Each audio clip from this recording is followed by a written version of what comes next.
정신건강 힐링과 피로회복을 위한 스토리텔링 수면유도 체험담. 안녕하세요. 오늘도 얼마나 수고가 많으셨습니까? 하루 일과를 끝마치고 나면 또다시 다가올 내일을 위해 반드시 취하여야만 하는 휴식과 취침. 그러나 취침 시간만 되면 왠지 모르게 불안감에 휩싸여 불면증에 시달려 보신 적은 없으신지요? 당신이 만일 그 같은 불면증에 시달리고 계시다면 걱정 붙들어 매시고 지금 제가 보여드리는 스토리텔링 수면유도 체험담 속으로 빠져보시기 바랍니다. 스토리텔링 수면유도 체험이란 다른 것이 아니고 아주 먼 옛날 옛적에 할아버지, 할머니들께서 잠 못 자는 어린아이들을 달래가며 옛날 옛적의 이야기를 들려주면서 손쉽게 수면으로 유도했던 바로 그 체험이랍니다. 그런데 이런 스토리텔링 수면유도 체험을 당신과 같은 젊은 학생들을 비롯해서 직장인 근로자 여러분, 그리고 나이 많으신 시니어 어르신들까지 남녀노소 할 것 없이 전 연령대에 걸쳐 불면증에 시달리는 현대인이라면 누구나 할 것 없이 한 번씩 서비스를 받으실 수 있도록 해드리면 좋겠다는 생각으로 이런 영상 프로그램을 제작하게 되었답니다. 자, 그럼 지금부터 스토리텔링 수면유도 체험 속으로 빠져보시겠습니다. 시작하기 전에 반드시 잠자리부터 마련하시고 침대에 편안한 자세로 누워 심호흡을 3-4번 하신 다음 눈을 지그시 감고 스르르 잠이 든다 하고 생각해 주시면 됩니다. 온 몸에 힘을 빼시고 제가 낭독해드리는 옛날 이야기를 가벼운 마음으로 듣고만 계시면 되는 겁니다. 자, 그럼 옛날 이야기 낭독해드리겠습니다.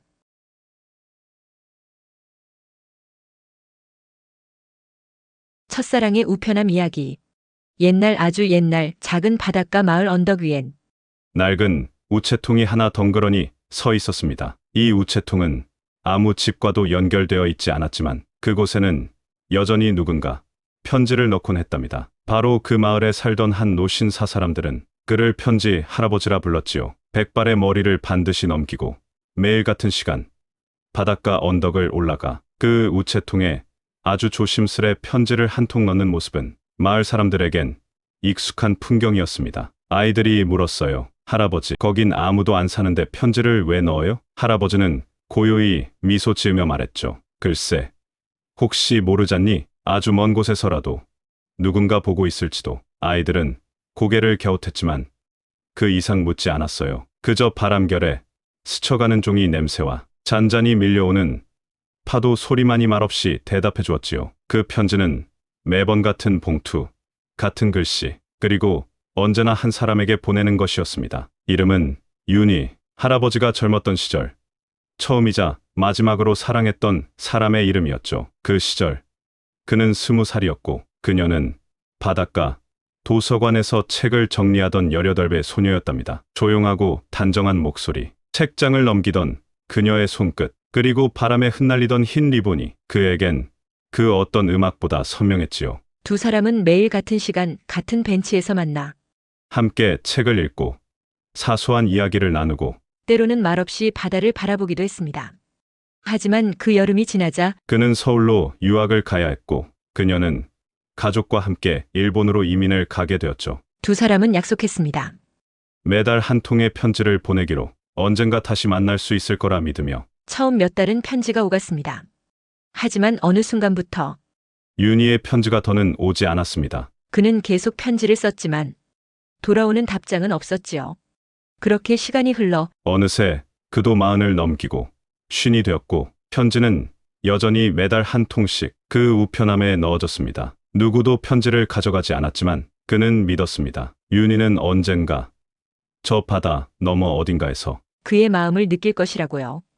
어느 비오는 저녁 편지 할아버지는 조용히 벤치에 앉아 있었습니다. 손에는 아직 넣지 않은 봉투 한 장이 들려 있었고 그의 눈가엔 오래된 바다빛처럼 잔잔한 그리움이 스며 있었습니다. 그날 이후 마을 사람들은 더 이상 그 언덕에서 할아버지를 볼 수 없었습니다. 하지만 신기하게도 그 후로도 매달 같은 날, 같은 시간 그 우체통에는 편지 한 통이 들어 있었습니다.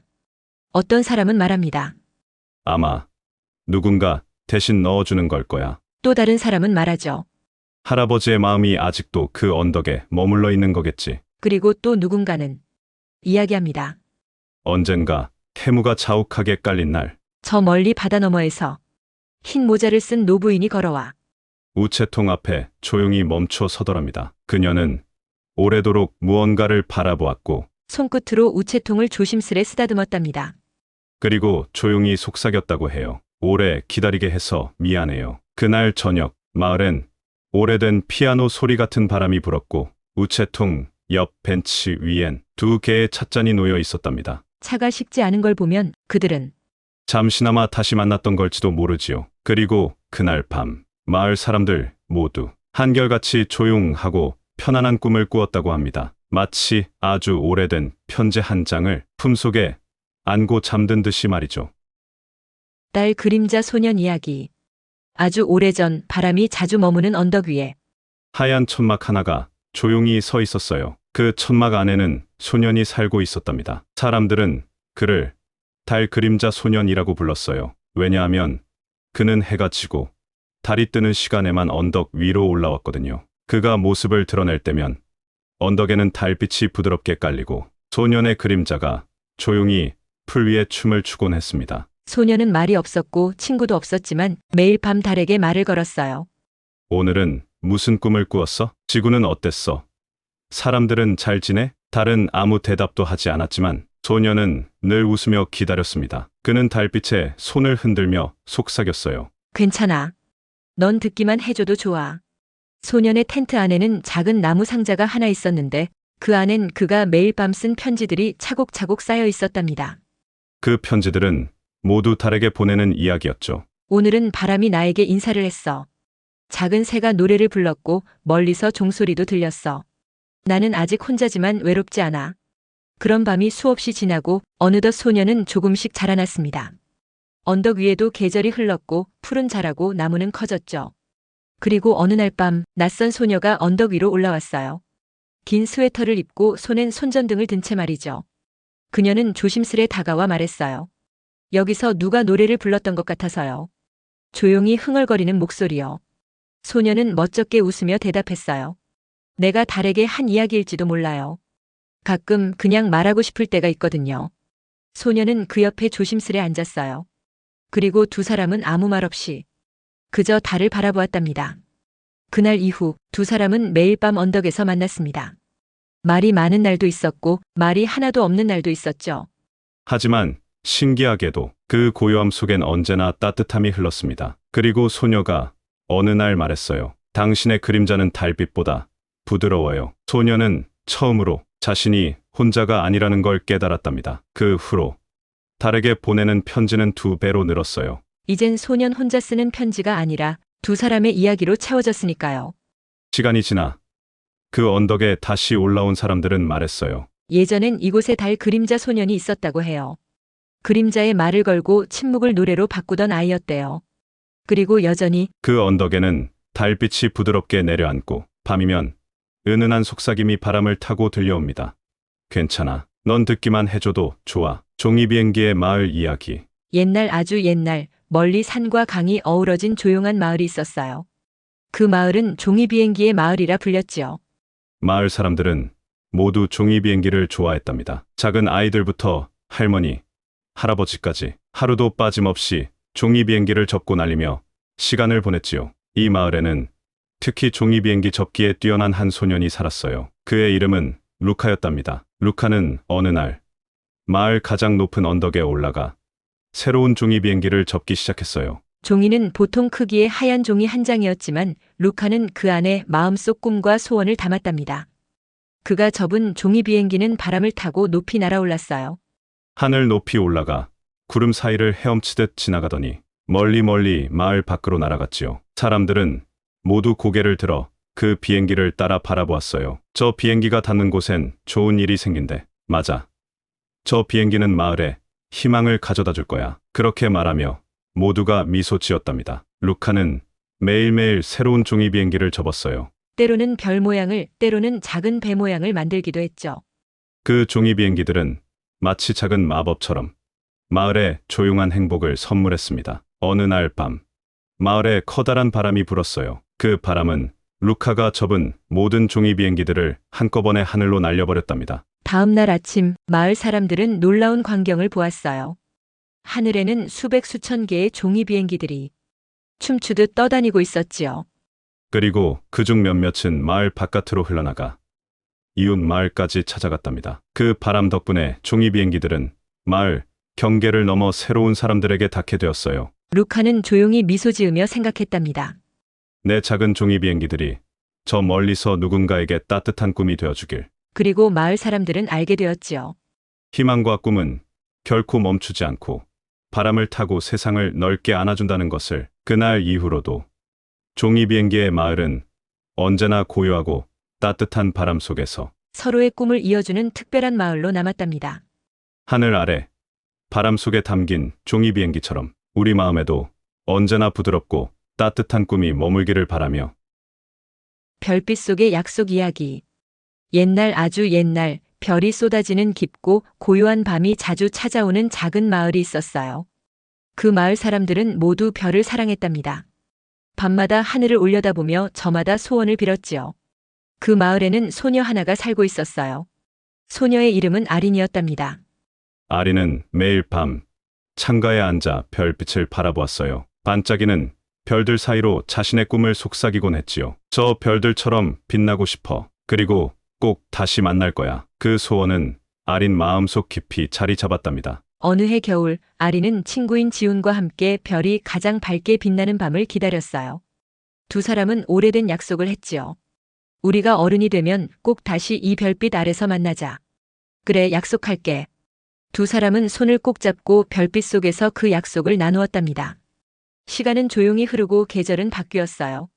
아린과 지우는 각자의 길을 가게 되었지만 그 약속은 변하지 않았지요. 여러 해가 지나고 어느 가을밤 아리는 별빛 아래로 다시 나갔어요. 마을의 그 오래된 언덕 위 두 사람만의 약속 장소였지요. 아리는 하늘을 올려다보며 조용히 속삭였어요. 지훈아, 나 여기 있어. 우리 약속 지켰어. 바람이 살랑이며 그녀의 머리카락을 쓰다듬었어요. 잠시 후 언덕 너머 어둠 속에서 한 사람이 걸어왔어요. 그는 바로 지훈이었답니다. 두 사람은 말없이 서로를 바라보았고 그 순간 마음속에 따뜻한 빛이 스며들었어요. 길고 기다림이 있었지만 그만큼 소중한 시간이었지요.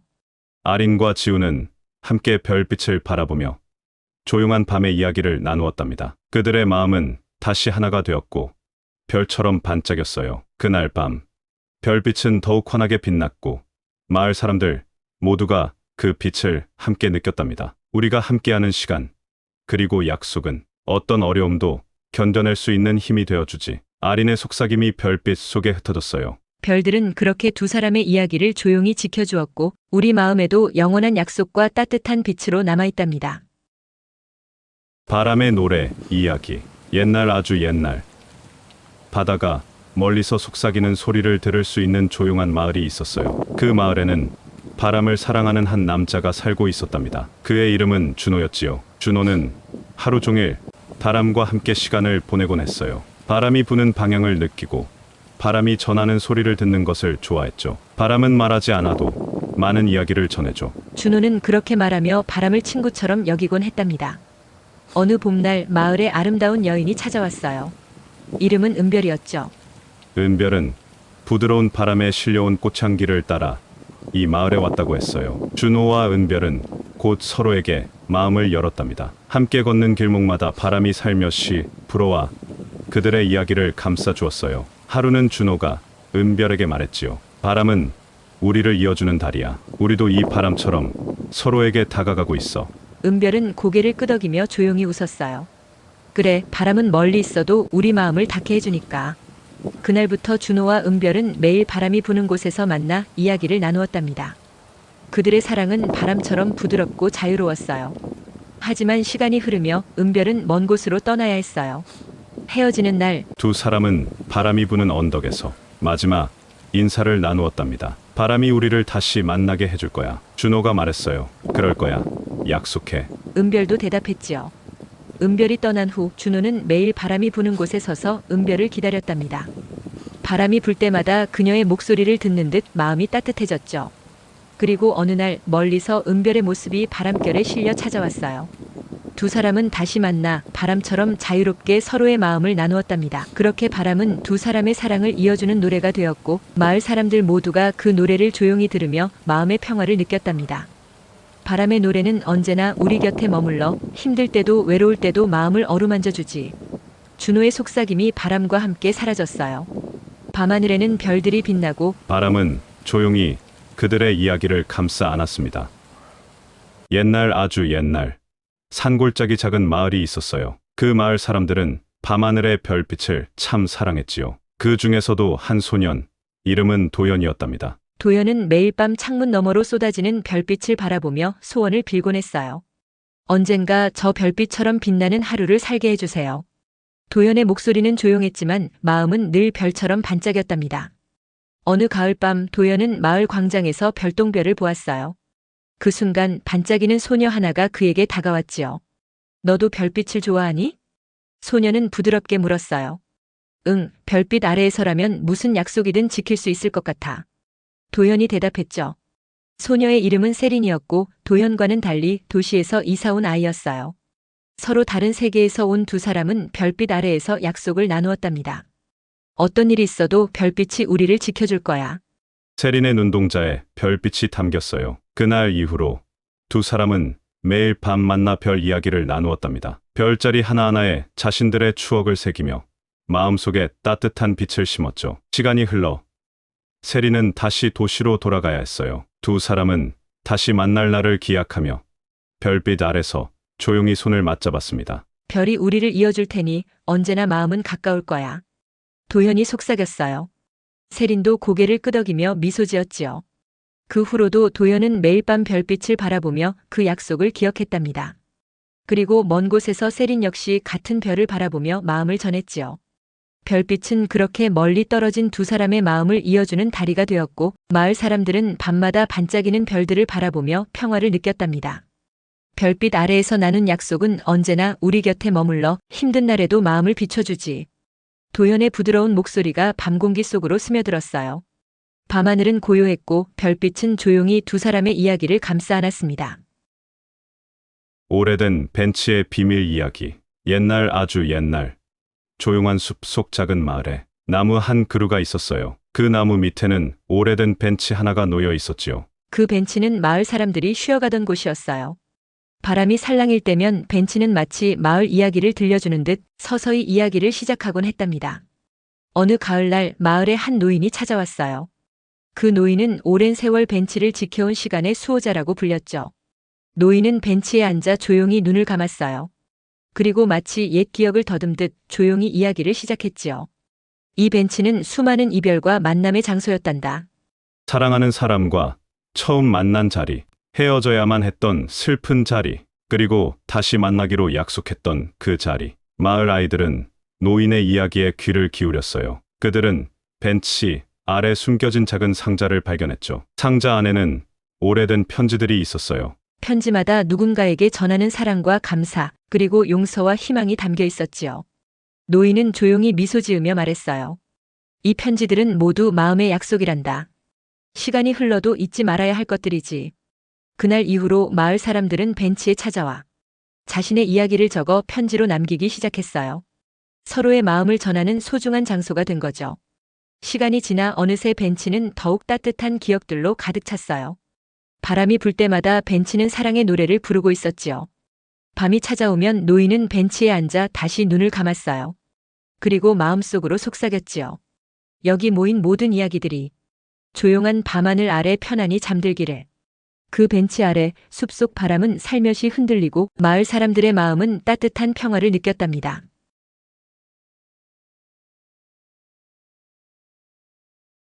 별을 심는 할머니 이야기.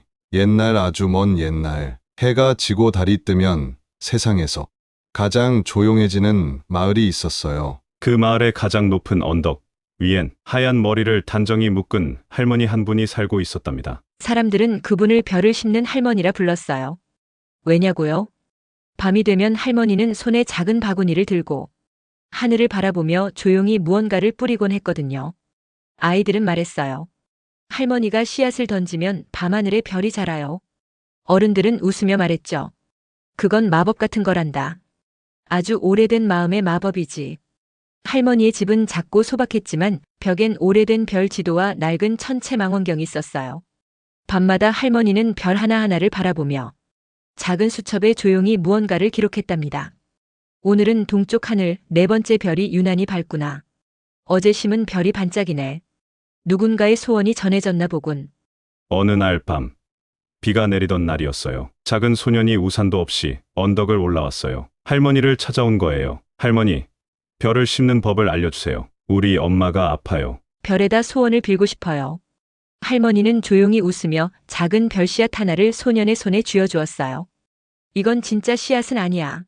하지만 마음을 담으면 하늘 어딘가에 별이 하나 태어나게 되지. 소년은 눈을 감고 간절히 빌었어요. 그리고 조용히 별 씨앗을 하늘을 향해 날렸답니다.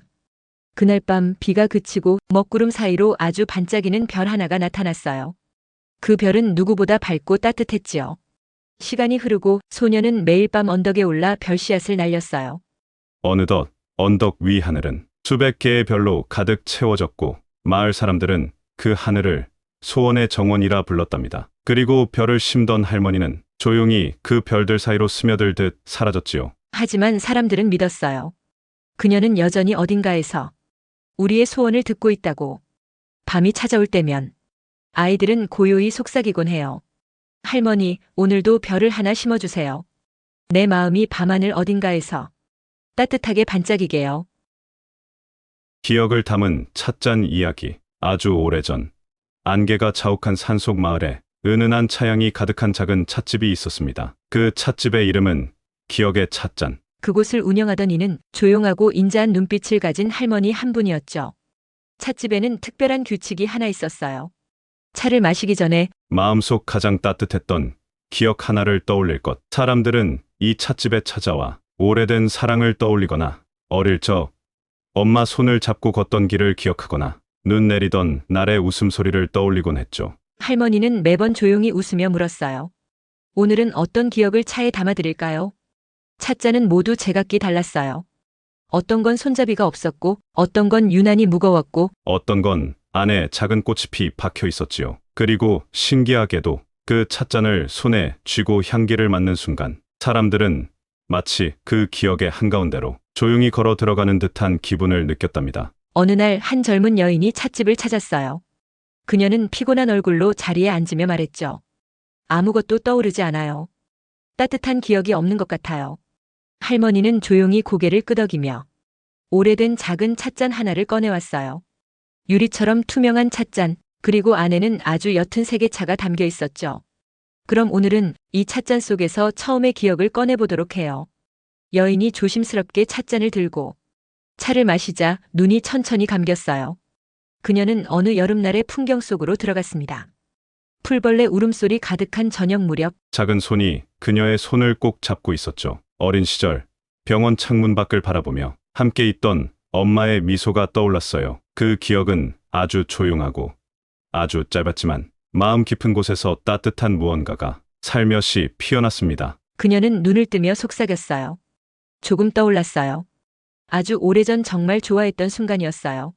할머니는 미소 지으며 말했죠. 기억은 차처럼 마음을 데우면 천천히 우러나기 시작한답니다. 그날 이후 여인은 종종 찻집을 찾았어요. 그리고 매번 다른 찻잔을 통해 자신의 마음속에서 잊혔던 소중한 조각들을 하나씩 되찾아갔답니다. 시간이 흘러 할머니는 어느 날 찻집 문을 닫고 긴 여행을 떠났어요. 하지만 기억의 찻잔은 여전히 그 자리에 남아 누군가에게 잊고 있던 따뜻함을 전해주고 있었지요. 오늘도 누군가 조용히 문을 열고 들어와 작은 찻잔을 손에 줍니다. 그리고 묻습니다. 오늘은 어떤 기억을 담아볼까요?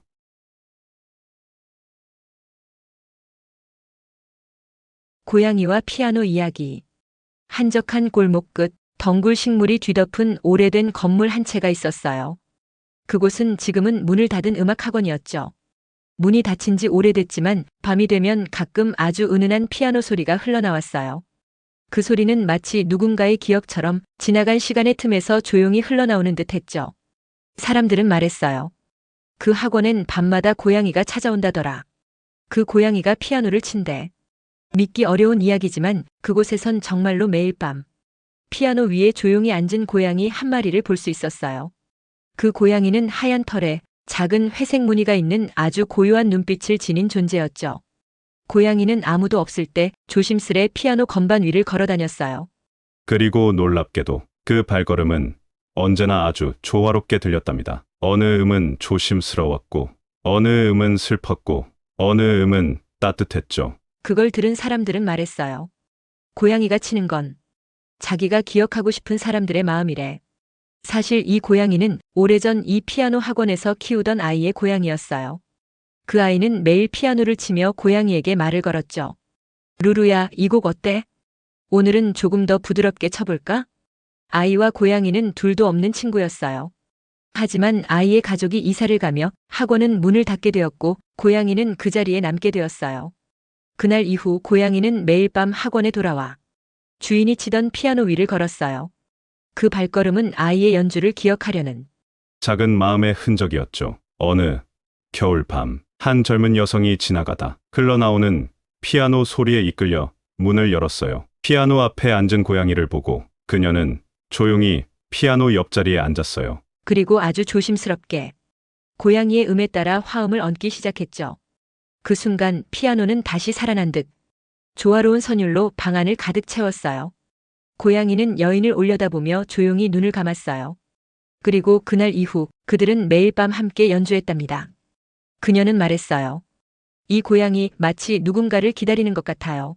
그래서 나도 함께 기다려보려고요. 이야기는 이렇게 끝나지 않아요. 언젠가 이 학원의 옛 주인, 그러니까 고양이의 아이가 어른이 되어 돌아올지도 모르죠. 그리고 고양이는 그때처럼 조용히 피아노 위를 걸으며 그 따뜻한 기억을 연주하겠죠. 지금 이 순간에도 어딘가에서 들려오는 조용한 건반 소리, 혹시 당신의 마음속에도 그 고양이의 피아노가 살며시 울리고 있지 않나요? 시간의 우체국 이야기. 구불구불한 산길을 따라 오르다 보면 작은 언덕 위에 조그만 우체국 하나가 있습니다. 지도에도 나오지 않는 그곳은 사람들이 시간의 우체국이라고 불러요. 그 우체국은 아주 특별한 곳이에요. 보통 우체국처럼 편지를 보내긴 하지만 그 편지는 지금이 아닌 미래의 누군가에게 혹은 과거의 자신에게 보내는 편지랍니다. 우체국 할아버지는 늘 조용히 말하죠. 여긴 시간이 머무는 곳이야. 마음에 담긴 진심은 언제든 어디든 도착할 수 있거든. 하루는 12살 소년 하나가 문을 열고 들어왔어요. 양손엔 삐뚤빼뚤한 글씨가 적힌 편지를 들고 있었죠. 할아버지, 이거 17살 나에게 보내고 싶어요. 그때도 내가 혼자라도 괜찮은지 알려주고 싶거든요. 할아버지는 미소 지으며 물었죠.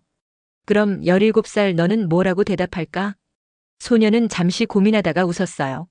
아마 생각보다 잘 버티고 있어. 라고 하겠죠?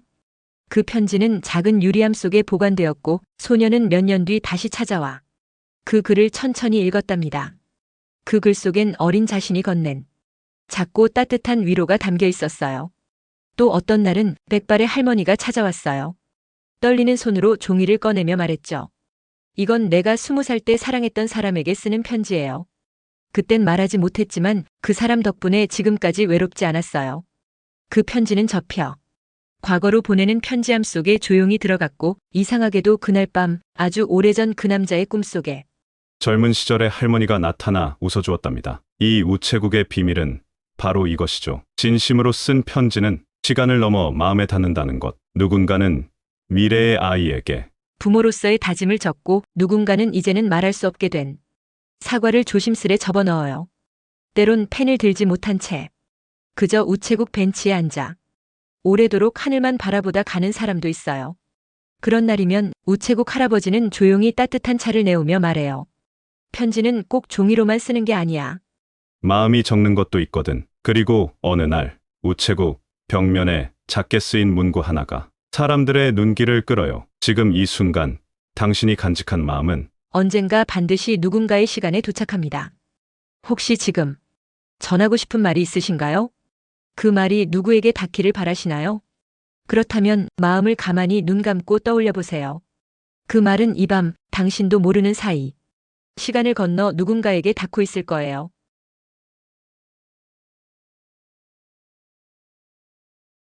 잊혀진 책방의 고양이 이야기. 도시 외곽 오래된 벽돌길을 따라 걷다 보면 비에 조금씩 달아간 작은 간판 하나가 보여요. 그림자 책방. 이름부터 왠지 비밀스러운 느낌이 들죠. 그 책방은 한때 많은 사람들이 오가던 곳이었지만 이제는 낡은 나무 문이 덜컹거릴 뿐 찾아오는 이도 거의 없어요. 하지만 그 책방엔 누군가 조용히 지키는 존재가 있어요. 바로 하얀 털을 가진 고양이 한 마리. 사람들은 하야라고 부르죠. 하야는 책방 주인인 할아버지가 아직 젊은 시절 우연히 데려온 고양이였어요. 이상하게도 하야는 나이를 먹지 않는 듯 언제나 맑고 느긋한 눈빛을 하고 있었어요. 책방 할아버지는 말하곤 했죠. 이 아이는 책을 읽는 고양이야. 밤이면 혼자 책장 사이를 걷다. 조용히 페이지를 넘기지. 정말로 밤이 되면 책방 안에선 살며시 책 넘기는 소리가 들리곤 했어요. 누가 있는 것도 아닌데 책장이 하나둘 조용히 넘어가는 소리. 어느 겨울날 비를 맞은 채 들어온 소녀 하나가 있었어요. 하야는 말없이 소녀의 곁으로 다가와 축축한 외투 끝에 머리를 부볐죠. 소녀는 조용히 책방 한 구석에 앉아 말없이 책을 펼쳤고 하야는 그 곁에 꼭 붙어 앉아 가만히 눈을 감았어요. 그 이후로 소녀는 매일같이 책방에 왔어요. 학교가 끝나면 책방으로 달려와 하야에게 먼저 인사한 후 책장을 넘겼죠. 어떤 날은 동화책을, 어떤 날은 시집을, 또 어떤 날은 그냥 책 냄새만 맡다 돌아가기도 했어요. 그리고 어느 날부턴가 소녀는 편지를 쓰기 시작했어요. 하야야, 오늘은 기분이 조금 우울했어. 하야야, 내일은 좋은 일이 생기면 좋겠다. 그 편지들은 책갈피 속에 슬며시 끼워졌고 하야는 언제나 그 옆에서 작은 숨소리로 응답했답니다. 시간이 흐르고 소녀는 어느덧 성인이 되었고 책방도 점점 낡아 문을 닫게 되었죠. 하지만 어떤 비 오는 날이면 누군가 그림자 책방의 문을 조용히 열고 오래된 책 한 권을 펼쳐요. 그리고 그 책 속엔 하야야, 나 잘 살고 있어 라는 짧은 손편지가 남겨져 있답니다. 하야는 지금도 낡은 책장 위에서 가만히 눈을 감고 있어요. 마치 누군가의 이야기를 기억해두기라도 하듯이요. 책은 잊히더라도 그 속의 마음은 결코 사라지지 않으니까요. 그래서 누군가는 말하죠. 책방의 고양이는 기억을 읽는 존재야. 혹시 지금 당신의 마음을 누군가에게 맡기고 싶다면 오늘 밤 그림자 책방의 하얀 고양이를 떠올려 보세요. 그 고요한 눈동자 속엔 당신의 이야기 한 편이 아직도 따뜻하게 머물러 있을 테니까요. 구름과 편지 이 이야기. 하늘은 늘 바쁘게 흘러가요. 그 속에서 유일하게 느긋한 건 하얗고 몽글몽글한 구름들 뿐이죠. 어느 외딴 시골 마을 작은 언덕 위에 위치한 나무 우체국에는 특별한 소문이 있어요. 구름이 편지를 가져간대. 그 말은 마치 동화 같았고 아이들도 어른들도 반신반의했죠. 하지만 그 우체국엔 매일같이 구름을 향한 편지가 도착했어요. 종이 비행기처럼 접힌 편지, 빗물에 젖은 엽서, 그리고 낙엽의 글씨를 새긴 편지까지. 그 편지들은 전부 하늘 우체통이라 불리는 언덕 위 우체국의 작은 파란색 우체통에 넣어졌죠. 그곳의 유일한 직원인 회색 스웨터를 입은 미우 할머니는 편지들을 하나하나 조심스럽게 꺼내 하늘을 바라보며 중얼거리곤 했어요. 오늘은 북서풍이 세니까 이 편지는 구름 27호에게 맡겨야겠네. 마을 사람들은 그것이 단순한 장난이라 생각했지만 이상하게도 편지를 넣고 나면 무언가 변하곤 했어요. 잃어버린 꿈을 찾고 싶어요. 멀리 있는 아들이 잘 지내는지 알고 싶어요. 하늘에 있는 엄마에게 안부를 전해요. 편지들이 하늘로 향한 다음 날이면 사람들의 표정엔 아주 작은 변화가 있었죠. 가끔은 웃음이, 가끔은 눈물이, 그리고 대부분은 평온함이. 어느 여름날 서울에서 지친 얼굴을 한 청년이 그 우체국을 찾았어요. 여기 진짜로 편지를 보내면 구름이 가져가요? 미우 할머니는 조용히 웃으며 말했어요. 믿고 싶으면 믿으면 되고 믿지 않으면 그냥 바람에 흘려보내도 좋아요. 하지만 누군가에게 털어놓고 싶은 마음이 있다면 이 종이에 적어봐요. 청년은 한참을 망설이다 조심스레 펜을 들었어요. 사랑했던 사람에게 미안하다고 전하고 싶어요. 그때 말하지 못했던 진심을 이제야 깨달았거든요. 편지를 접어 우체통에 넣은 후 청년은 한동안 하늘만 바라보다가 작은 한숨과 함께 돌아섰어요. 그리고 그날 밤 구름이 아주 낮게 떠 있었고 밤하늘에는 별 대신 희미한 글씨 하나가 흘러갔어요. 나도 너를 용서했어. 청년은 다음 날 다시 우체국을 찾아 미우 할머니에게 말했죠. 혹시 누가 구름을 조종하는 거예요? 할머니는 고개를 저으며 조용히 말했어요. 구름은 누구의 것도 아니에요. 다만 마음이 닿으면 하늘이 그것을 품어줄 뿐이죠. 그리고 덧붙였어요. 편지란 건 결국 누구보다 자기 자신에게 보내는 거란다. 그 말에 청년은 고개를 끄덕이며 천천히 마을을 떠났습니다. 지금도 그 언덕 위 바람결을 따라 흔들리는 작은 우체통은 누군가의 마음을 기다리고 있어요. 그리고 밤이 되면 구름은 그 편지를 머금은 채 느릿느릿 아주 천천히 하늘을 건너갑니다. 그 안에 담긴 진심이 어디엔가 꼭 닿기를 바라면서요.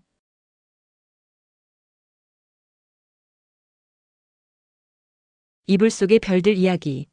세상에서 가장 포근한 곳이 어디냐고 묻는다면 어떤 사람은 고향이라 하고 어떤 사람은 사랑하는 사람의 품이라 말하겠지만 작은 소녀 할인에게 그곳은 바로 이불 속이었어요. 이불 속은 마법 같은 공간이었죠. 밖에선 비바람이 몰아쳐도 엄마의 말소리에 혼이 나도 시험을 망쳐 눈물이 날 때도 이불 속으로 들어가면 세상은 조용해지고 자신만의 우주가 열렸어요.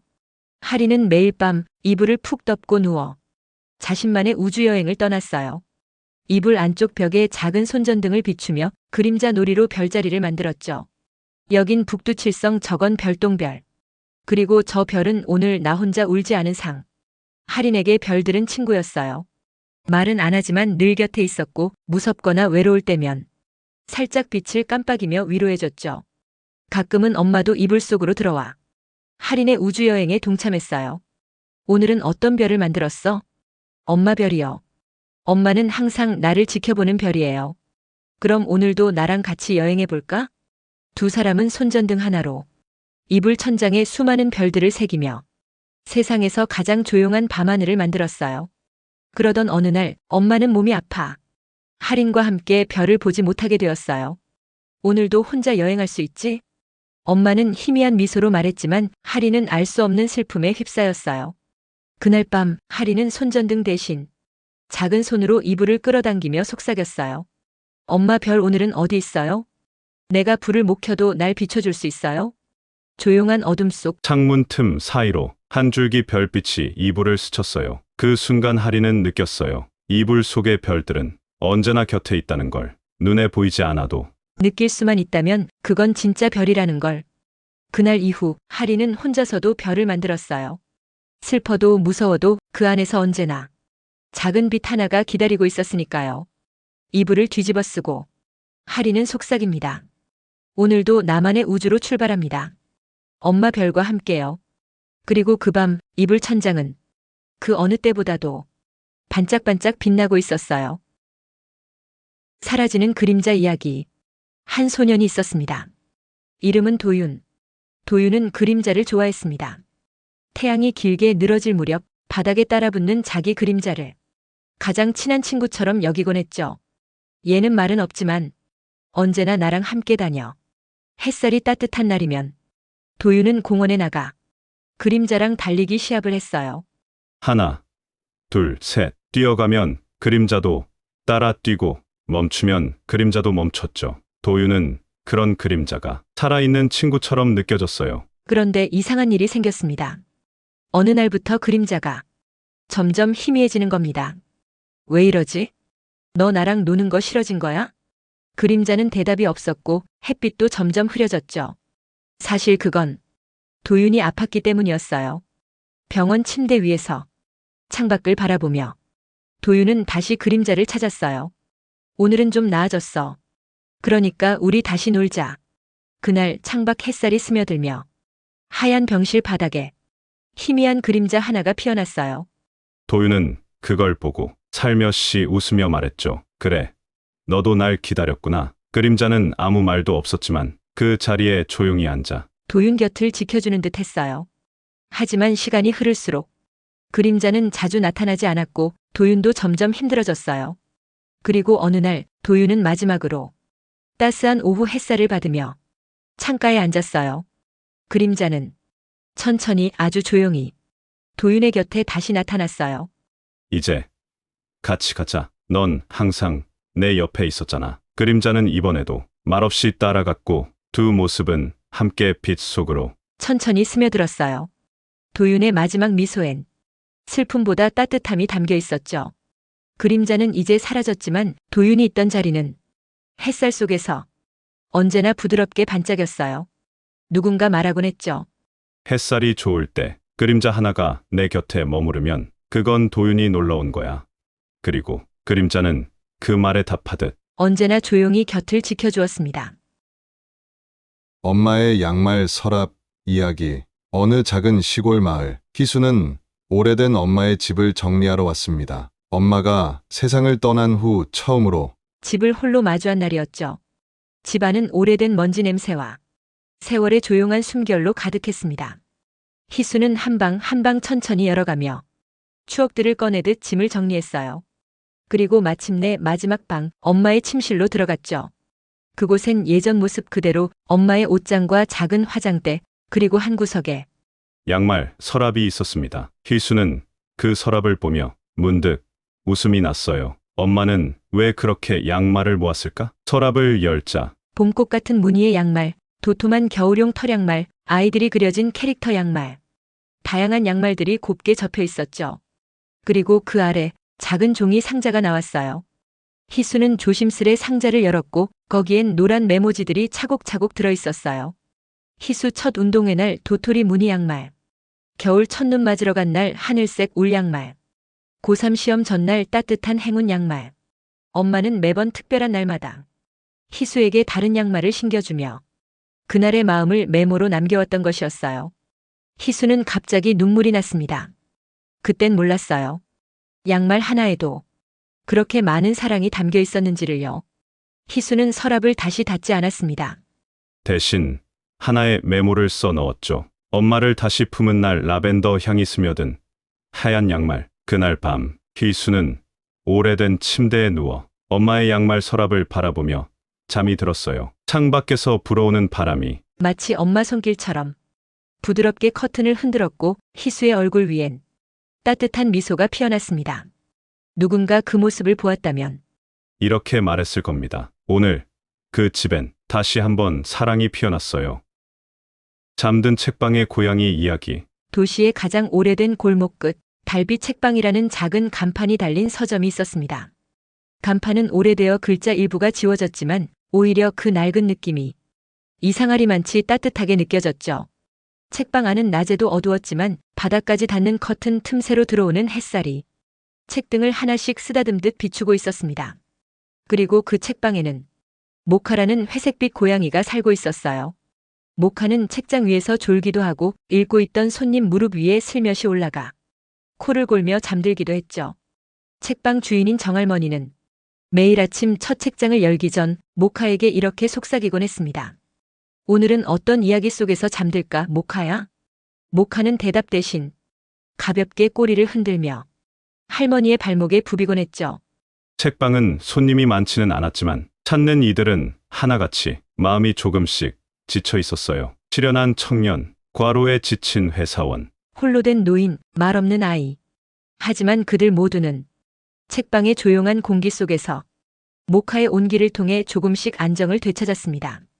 어느 날 비가 쏟아지던 오후, 책방 문이 조용히 열리고 젖은 우산을 든 소녀가 들어왔습니다. 소녀는 한참을 아무 말 없이 책장을 훑다가 어느 한 구석에 주저앉았습니다. 모카는 천천히 다가가 그 소녀의 무릎에 몸을 기대었죠. 소녀는 놀라지 않고 모카를 조용히 쓰다듬으며 눈을 감았습니다. 비소리, 책장 넘기는 소리, 그리고 고양이의 숨소리. 그 조합은 마치 누군가 오래전부터 만들어 놓은 하나의 자장가 같았습니다. 정할머니는 그날의 조용한 풍경을 오래도록 바라보다가 자신도 모르게 속삭였습니다. 참 좋은 꿈을 꾸는구나, 모두 다. 그날 이후로도 소녀는 자주 책방에 들렀고 모카는 언제나 그녀 곁에서 잠들거나 조용히 깨어나곤 했어요. 책방은 그렇게 고양이의 숨결과 사람들의 이야기로 매일매일 따뜻하게 채워졌습니다. 그곳은 책이 잠들고 사람의 마음도 조용히 쉬어가는 장소였으니까요. 그리고 모카는 그 모든 순간을 기억하고 있었습니다. 오늘도 창밖에선 부드러운 달빛이 커튼을 흔들고 모카는 말없이 누군가의 곁에 누워 잠드는 법을 가르쳐주고 있습니다.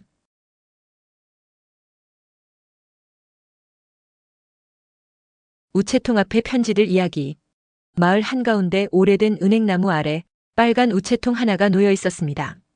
색이 바래고 곳곳에 녹슨 자국이 있었지만 그 우체통은 여전히 단정하게 자리를 지키고 있었어요. 지금은 전자우편이 익숙한 세상이지만 이 작은 마을에선 여전히 손편지를 쓰는 사람이 있었습니다. 그 중 한 사람이 바로 백발이 성성한 한결 할아버지였어요. 할아버지는 매주 수요일 아침이면 늘 같은 색 조끼를 입고 회색빛 편지 봉투 하나를 들고 우체통 앞에 섰습니다. 그리고 꼭 10초간 편지를 넣지 않은 채 우체통을 바라보다가 조심스레 그것을 집어넣었죠. 그러고 나면 마치 뭔가를 안심한 듯한 표정으로 살며시 미소 지으며 돌아서곤 했습니다. 어느 날 이 광경을 지켜본 동네 아이 하나가 물었어요. 할아버지, 누구한테 매주 편지를 써요? 할아버지는 한참을 조용히 있다가 작게 대답했습니다. 젊은 날의 나 자신에게 말이다. 아이의 눈이 동그래지자 할아버지는 웃으며 말했어요. 그땐 왜 그렇게 서두르기만 했는지 모르겠구나. 지금은 천천히 걷고 천천히 생각하고 그리고 매주 나에게 말 걸어보는 거야. 그날 이후 아이는 매주 수요일이면 조용히 우체통 옆에 앉아 할아버지가 편지를 넣는 모습을 지켜보곤 했습니다. 그리고 몇 달 후 그 할아버지가 더는 보이지 않게 된 날 우체국 직원은 그 우체통 안에 남아있는 마지막 편지 한 통을 발견했습니다. 거기엔 이런 글이 적혀 있었어요. 사랑하는 나에게 이제는 더 이상 자책하지 않아도 괜찮다고, 잘 버텼다고, 그리고 정말 고맙다고 말해주고 싶구나. 그 편지를 읽은 아이는 자신도 작은 노트를 꺼내들고 처음으로 자신에게 편지를 쓰기 시작했습니다. 그날 이후 빨간 우체통 앞엔 종종 누군가의 손편지가 담기기 시작했어요. 마음을 다해 쓰는 글씨. 읽는 이가 없어도 전해지는 마음. 바로 그 우체통은 잊혀진 사람의 말들, 전하지 못한 고백, 그리고 스스로를 위한 용서가 조용히 모여드는 곳이었습니다. 오늘도 해가 지고 은행나무 그림자가 길어질 무렵 누군가 우체통 앞에 조용히 멈춰 섰습니다. 손엔 흰 편지 한 장. 그리고 우체통은 말없이 그것을 받아 안았습니다. 별빛이 잠드는 호숫가 이야기. 작고 조용한 마을 외곽 숲길을 따라 한참을 걷다 보면 어느 순간 반짝이는 호수가 모습을 드러냅니다.